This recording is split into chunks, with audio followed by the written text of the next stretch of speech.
Hello students, this is lecture number 5 of chapter number 4. In today's class we are going to discuss about magnetic force due to current carrying wire and then derive the formula for the same. Then we will discuss about the magnetic force between two parallel current carrying wires, and at last we will discuss about Lorentz force. So the first thing which I want to discuss, where the magnetic force come into the picture, right? See, if we have two current carrying wires like this first current wire having in which I current is flowing, this is a second wire in which maybe you can say I1 I2 or you can say same current, doesn't matter, in which some amount of current is flowing, right? So we also discussed in a very first class of this chapter that current carrying wire produces magnetic field around it, right? If this is a current carrying wire, it will also produce a magnetic field like this around it. This is also a current carrying wire, the second one, it will also produce a magnetic field around it.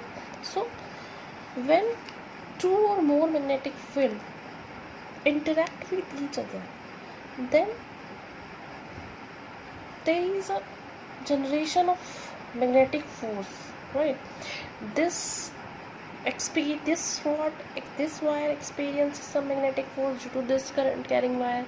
This wire experiences a magnetic force due to the interaction of magnetic field, right? These two wires experience some amount of magnetic force due to the magnetic field, due to the interaction of the magnetic field, right? So this is it for magnetic force, right? So this is how magnetic force comes into the picture.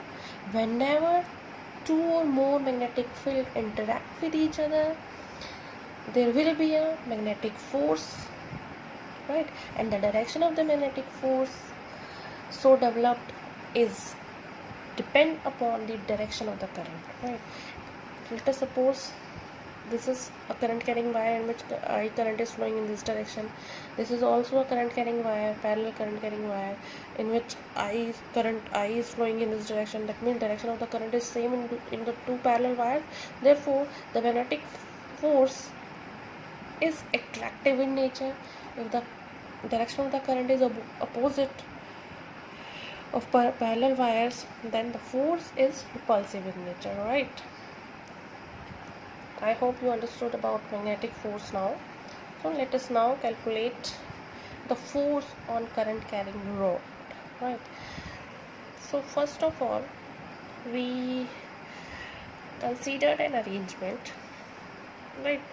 First of all, what you have to do, you have to forget about this thing, outer area. You just imagine there is a north pole, there is a south pole, and in between there is a uniform magnetic field lines like this black ones, right? Having some magnetic field B. Okay, now what we are doing now, we have placed a current carrying rod in this uniform magnetic field, right? This is nothing but this is a simple rod. When this rod is connected with the battery, some current start flowing through this. Therefore this is considered to be a current carrying conductor or current carrying wire, current carrying rod. So I repeat, initially we have north pole and south pole, and in between there is a uniform magnetic field B is present, and then we place a current carrying rod in this magnetic field. Okay, this is all these things which I have discussed is written over here. Okay,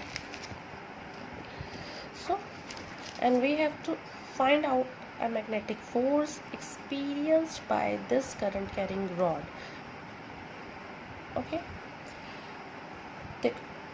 look at this picture. Initially there is a magnetic field B is present, and when the current some current is passing through this rod, it will also produce a magnetic field. Again we have two magnetic field. This B is already present, and some magnetic field also will also produced by this current carrying rod. Then these two magnetic field will start interacting, and when the two magnetic fields start interacting, they experience some kind of force which is called magnetic force, right? So what we have to do, we have to calculate a magnetic force that experienced by this current carrying rod due to this magnetic field. Okay, understood? Okay, so let us consider a small element dl of this current carrying rod. Okay, so what is the current element? Obviously it is ideal. We have so many times discussed about this thing, right? So the current element, the small current element IDL, which we have considered to calculate the force experienced by due to this magnetic field, right? Okay, so according to the scientist, the magnetic force dF due to this small current element is this much, IDL cross B. Okay, and when we have to calculate force due on complete rod, what we have to do, we have just integrate this. So here it is, F is equals to integration of dF. So, and finally we come to this equation, which is equals to F is equal to IL cross B. Okay, so force depends upon I, current flowing, length of the rod, and magnetic field, right? So if we have a current carrying rod, if we consider we have a current carrying rod is x direction and magnetic field in y direction, then the force that experienced by the rod is in z direction, right? X direction means I, or y direction means j, and I cross j, what it gives? It gives k. That means the force will experience by the rod due to the magnetic field is in z direction, and this will also be calculated by using left hand rule, right? Like this, these three things, left hand rule, like this, you can see like this. This thumb gives the direction of the force, the first finger gives the direction of the magnetic field, and the second finger, middle finger, gives the direction of the current, right? These three things, force, field, and the current, are always mutually perpendicular to each other. So you have to remember this thing: force, magnetic field, and the current. These three things are always mutually perpendicular to each other, and there is a simple trick to remember this thing. You सब लोग सुनते हैं FM, right? So F means force, this thumb will give the force. M means magnetic field, right? So the middle finger ही बची बस, अब middle finger से current लगा लो. Okay, so first thumb will give the direction of force, first finger gives the direction of magnetic field, FMI, okay, and this finger gives the direction of current, this, okay.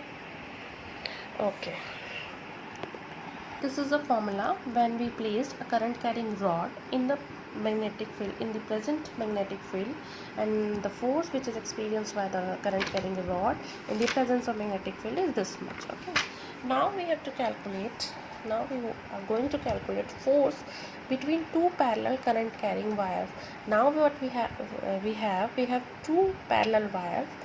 In both the wires current is flowing, and we have to calculate the force, right? So consider that scenario. Forget about this. You just initially you just imagine you have three coordinates x, y, and z, and here we consider an infinite length of wire in which I1 is current. I1 is current, means current I1 is flowing. Okay, forget about this thing. Okay, so if there is some infinite length wire in which I1 current is flowing, so it will also produce some magnetic field, right? So what is the magnitude of that magnetic field? From Biot-Savart's law, this much is the magnetic field. Okay, we have already discussed about this thing in our first or second lecture, I think. Just go to that lecture and you understand this. Why I mentioned K cap here? Okay, let's go back to the figure. If we have a current carrying wire, infinite length of current carrying wire is in x direction, right? And we have calculated magnetic field at the distance y, right? Here at a distance y, that means a small element dl is in this I direction, and we have calculated magnetic field in somewhere perpendicular direction, that means in y direction. So what we have, I cross j. So the magnetic field that we have calculated is always in z direction, because we have in Biot-Savart's law this much, B is equals to mu naught upon 4 pi I dl cross r. This is a rough I am doing here, please don't make a note of it. This is only for rough. I dl cross r, right, upon r cube. So dl cross r, dl in I direction, r in j direction, so I cross j, so b is in k direction, right? Okay, this is for rough, that is why k cap is here. Okay, so this is for this the magnetic field produced by this current carrying infinite length current carrying wire. Okay, now what we have to do, we have to calculate a force between two parallel current carrying wires. So we have to imagine one more wire which is parallel to this, right? So let us consider another wire which is exactly parallel to this wire, but this wire is of finite length, having length L, and carries a current I2. Okay, so the force which is experienced by this current carrying rod due to this magnetic field is this much. We have just calculated it, I2 L I cross B. Why I mention I here? Look at the picture. This wire is parallel to this wire, and this wire is in x direction, means I. So the direction of this wire and this wire is same, so I have mentioned here I cap. Okay, so I2 Li, we have already calculated the magnetic field produced by this current carrying wire, this much. So put this value, mu naught I1 2 pi y k cap. Okay, take this and this together, mu naught I1 I2 L 2 pi y I cross k. And from vector analysis you have already know about this. I cap cross k cap, it will give minus j cap. Okay, so we have force which is experienced by the finite length wire is this much. Okay, if we take magnitude of this much, so this will come out this. Okay, so this is the force experienced by the rod of finite length carries some current. Due to the infinite length of wire carries some current, and nature of this rod will depend upon the nature of this force will depend upon the direction of these currents, right? If the direction of these current is in same direction, then force is positive, right? If the direction of these two current is opposite in direction, then force is negative.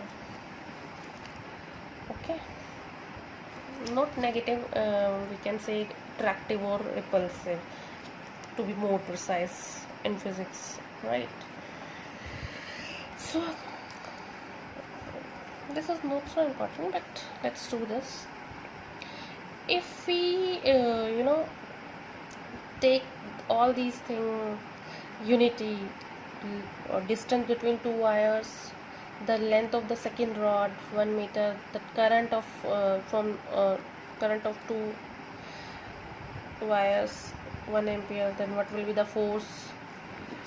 Force is nothing but just mu naught upon 2 pi, right? We have put all I1, I2, L, Y all unity, so we have only F is equals to mu naught upon 2 pi. So the force is equal to 2 into 10 to the power minus 7 Newton. That means this force, this kind of magnetic force is always present between two parallel wires when these are the given parameters. Okay, come to the very important topic, which is Lorentz force. This force is given by H.A. Lorentz, that is why its name is Lorentz force. This force is a combination of two components, electric force, which is due to the static charge, plus the magnetic force, which is due to the moving charge.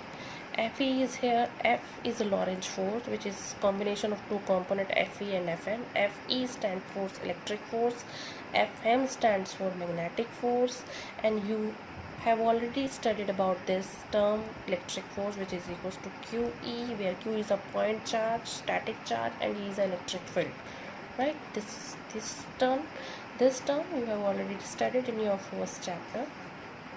Okay, this component, this term is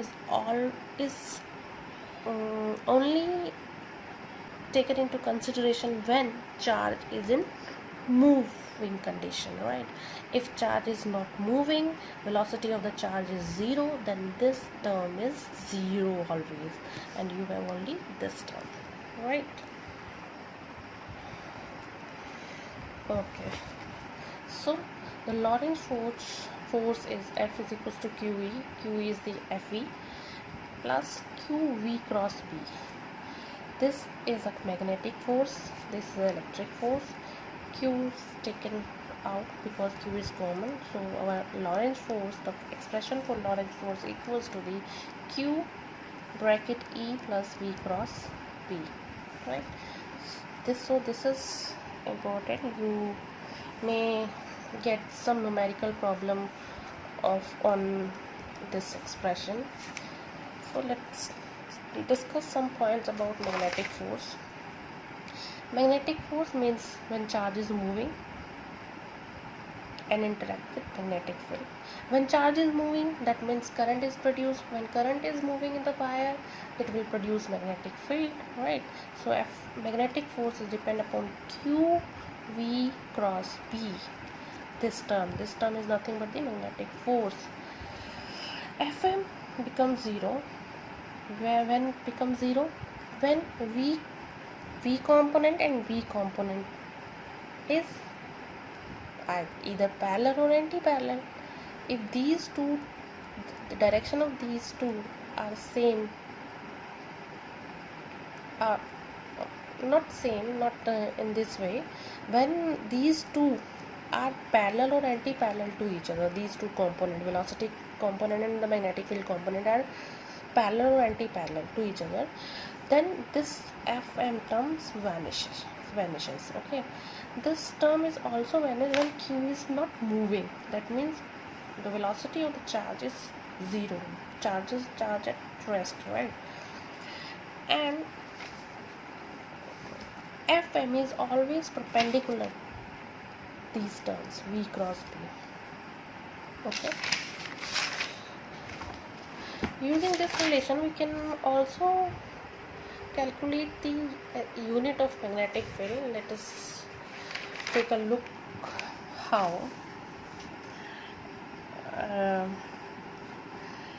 If we take all these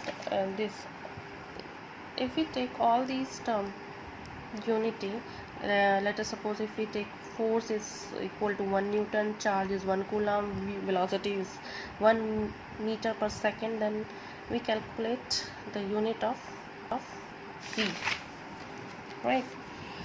If we have Fm is equals to q v cross b means vb sine theta. If these are we have already discussed that f is perpendicular. Here we have already discussed Fm is always perpendicular to both velocity and magnetic field. That means theta is 90 degree. So this term is 1. So we have only F is equals to QVB, and we have to calculate the unit of B. So B is equals to F by QV. Put the unit of all these terms. F is Newton. Unit of charge is coulombs, and the unit of velocity is meter per second, right? So this is the unit of Newton second by coulomb meter is a unit of magnetic field. There is another unit of magnetic field which is Tesla, and there is one more unit of magnetic field which is Gauss, and 1 Gauss is equals to 10 power minus 4 Tesla. This relation is very important, and this relation is also very important. You may get 1 or 2 marks numerical based on these formulas. So please please try to remember these formulas, right? So this is it for today's class, and in next class we will going to discuss about cyclotron. Okay, so till then, stay safe, stay at home. Bye.